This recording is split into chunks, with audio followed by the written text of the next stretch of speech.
आप याद करिए, इनके समय में आपके गांवों में दिन में कितने घंटे बिजली आती थी। बिजली का जाना स्वाभाविक था।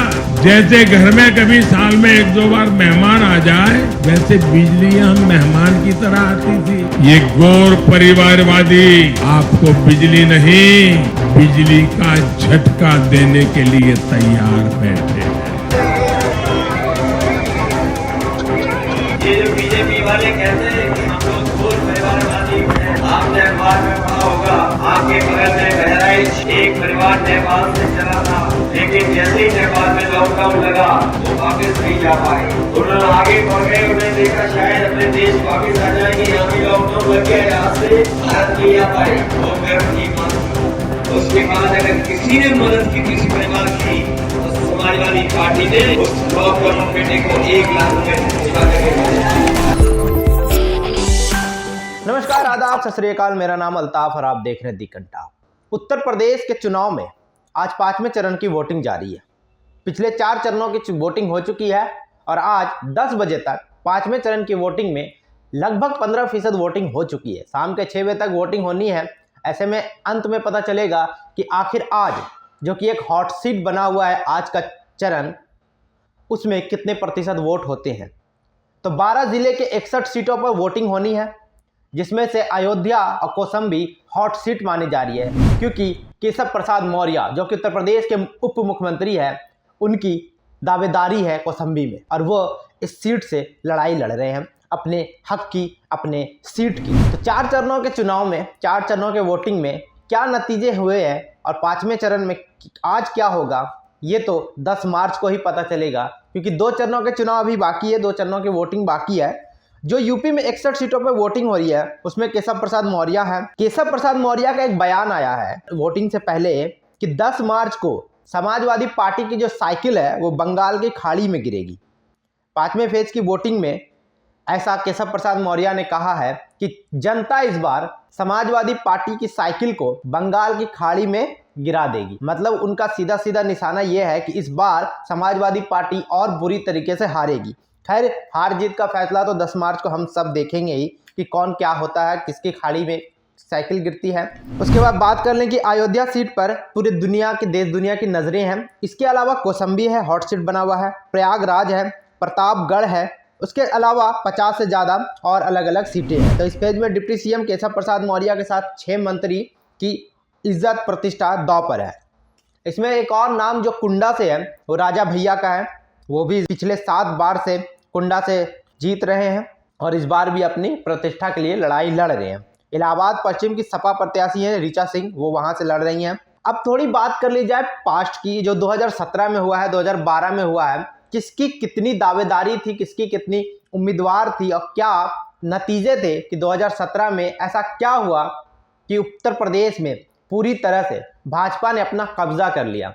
क्योंकि 2012 में कहीं ना कहीं बहुजन समाज पार्टी का कब्जा था, 2017 में समाजवादी पार्टी का था, 2012 में समाजवादी पार्टी का था। उसके बाद 2017 आया तो अखिलेश निकल गए और योगी आदित्यनाथ कुर्सी पर बैठकर उत्तर प्रदेश की जनता को संबोधित कर रहे हैं। तो जो भाजपा 2017 में अयोध्या की जो 5 सीटें थी, उन सभी 5 सीटों पर जीत दर्ज की थी।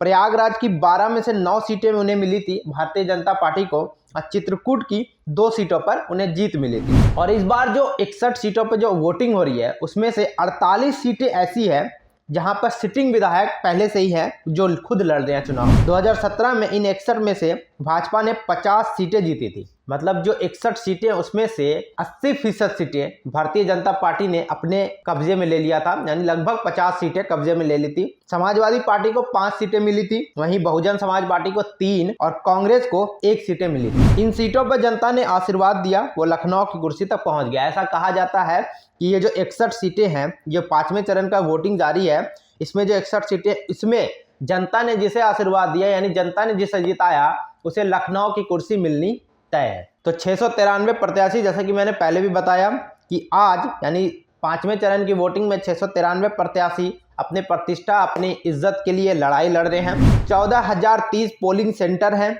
जिसमें से 25,995 पोलिंग बूथ हैं और 2.5 करोड़ वोटर्स, यानी कि आज जो 5वें चरण की वोटिंग हो रही है इसमें 2.25 करोड़ वोटर्स हैं जो अपने मताधिकार का प्रयोग करेंगे, अपने अधिकार का प्रयोग करेंगे और अपने मूल अधिकारों के लिए अपने नेता को, अपने विधायक को चुनेंगे जो उनके लिए काम कर सके। जिसमें से पुरुष की बात करें तो 1.20 करोड़ हैं और महिलाएं 1.05 करोड़ हैं, यानी लगभग 2 करोड़ की आबादी में अभी वोटिंग चल रही है। तो एक लंबा वक्त लगेगा, 6 से 7 बजे तक वोटिंग होगी, उसके बाद पता चलेगा कितने फीसद वोटिंग हुए हैं। इसमें जो एक महत्वपूर्ण बात है वो कांग्रेस के गढ़ अमेठी की सभी सीटों के साथ रायबरेली में 2017 में अमेठी की 4 और जगदीशपुर की सीट पर कांग्रेस खाता भी नहीं खोल पाई थी। अमेठी को एक तरह से कांग्रेस का गढ़ माना जाता है, जिसमें 2017 में ऐसे हालात हो गए, ऐसे हालात पैदा हो गए। अब वो हालात पैदा क्यों हुए, हो सकता है लोग कांग्रेस से नाराज हैं या लोगों को कांग्रेस की नीति पसंद नहीं आ रही है, तो इन वजह से 2017 में अमेठी की 4 और जगदीशपुर की एक भी खाता नहीं खोल पाई थी कांग्रेस। 2012 की बात करें तो 61 सीटों में 41 पर बहुजन समाज पार्टी की जीत थी।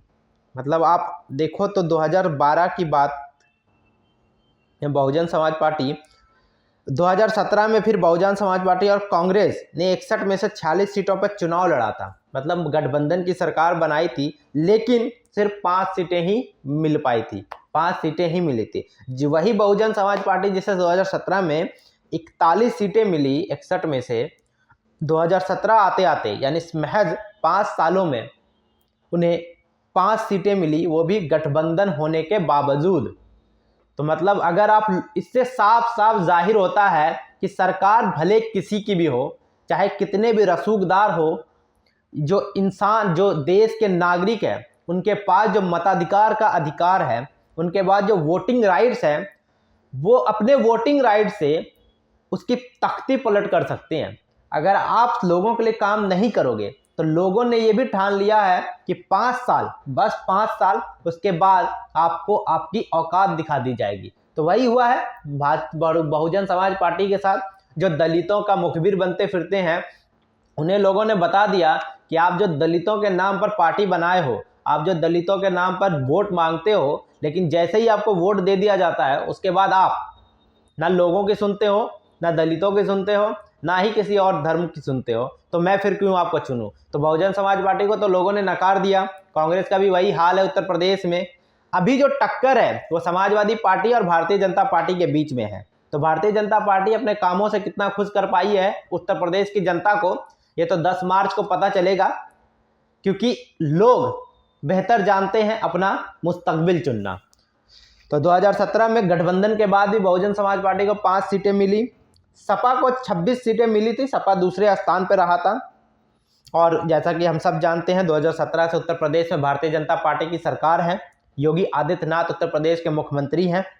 और इस बार फिर से 2022 में भारतीय जनता पार्टी पूरी कोशिश करेगी कि उत्तर प्रदेश में अपनी सरकार बनाए और लोगों के लिए जो वादे किए हैं उस वादे पर खरी उतरे।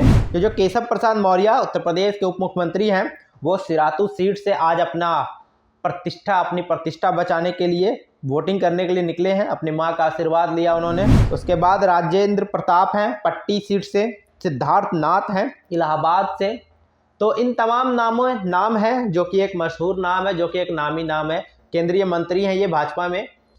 तो सब अपनी अपनी प्रतिष्ठा, अपनी अपनी इज्जत के लिए आज वोटिंग कर रहे हैं। साथ साथ लोगों से अपील भी कर रहे हैं कि उन्हें एक और मौका दिया जाए, उन्हें एक और मौका दिया जाए उनके विकास के लिए, उनके रोजगार के लिए, उनकी सुरक्षा के लिए। और उत्तर प्रदेश की जनता किसको अपनी सुरक्षा के लिए वोट करती है, किसको रोजगार के लिए वोट करती है और किसको अपने विकास के लिए वोट करती है। खैर वोटिंग का तो चल रहा है, अभी 2 चरणों के चुनाव और बाकी है। उसके बाद 10 मार्च को रिजल्ट है। 10 मार्च को पता चलेगा कि आखिर ये जो पार्टियां हैं, चाहे वो समाजवादी पार्टी हो, चाहे वो भारतीय जनता पार्टी हो, चाहे वो कांग्रेस हो या फिर AIM हो, सारी पार्टियां वादे तो बहुत करती हैं, दावे बहुत करती हैं, रैलियों में बड़े बड़े भाषण देते हैं, एक दूसरे को नीचा दिखाने की पूरी कोशिश की जा रही है। चाहे परिवारवाद का टैग हो या फिर हिंदू मुसलमान का टैग हो, सारी पार्टियां अपने अपने तरीके से, अपने अपने तरह से लोगों को रिझाने के, लोगों को लेमन जूस देने की कोशिश कर रही है। जैसा कि कहा जाता है कि बच्चे रोने लगे तो उसे लेमन जूस दे दो, वो चुप हो जाएंगे।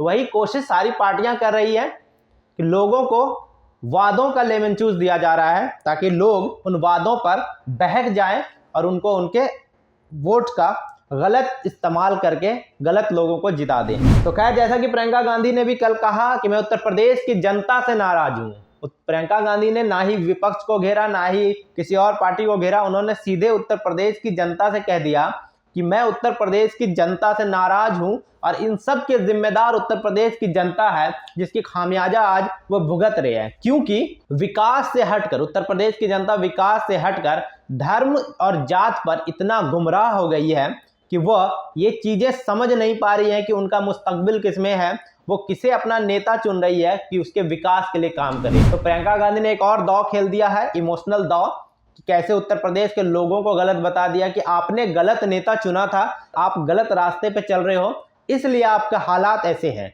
इसलिए ऐसे हालात में आप जी रहे हो। ना रोजगार है, ना सुरक्षा है, ना ही गरीबी हटी है, ना ही विकास हुआ है। तो प्रियंका गांधी ने भी दांव खेला है, वहीं समाजवादी पार्टी ने भी दांव खेला है। अपनी वाइफ डिंपल यादव व जया बच्चन को मैदान में उतार कर कैसे उन्होंने परिवारवाद पर डेफिनेशन को फाइन कर दिया कि जिनके परिवार नहीं होते वो परिवार का दर्द क्या समझेंगे।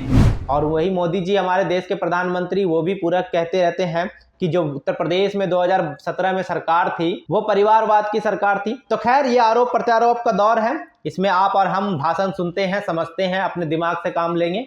तो खैर, 5वें चरण की वोटिंग है। अगर आप उस इलाके से, उस क्षेत्र से आते हैं तो जाएं, अपने मताधिकार का प्रयोग करें और वोटिंग करें। वोटिंग करना बहुत ज़रूरी है क्योंकि आपका एक वोट आपके विकास में एक साबित हो सकता है, एक मकसद हो सकता है कि अगर आप वोट नहीं करोगे तो हो सकता है आपको इस बात का मलाल रह जाए कि मेरे एक वोट की वजह से मैं जिसे जिताना चाहता था वो हार गया। तो खैर, वोट का प्रयोग करें। और खैर, इस वीडियो में इतना ही। बाकी देश दुनिया की तमाम खबरों और जानकारियों के लिए बने रहे मेरे साथ और देखते रहे दी कंटाप। और अगर अभी तक इस चैनल को सब्सक्राइब नहीं किया तो चैनल को सब्सक्राइब करें। फेसबुक पे देख रहे हैं तो फेसबुक पेज को फॉलो करें और इस वीडियो को ज़्यादा से ज़्यादा शेयर करें। धन्यवाद।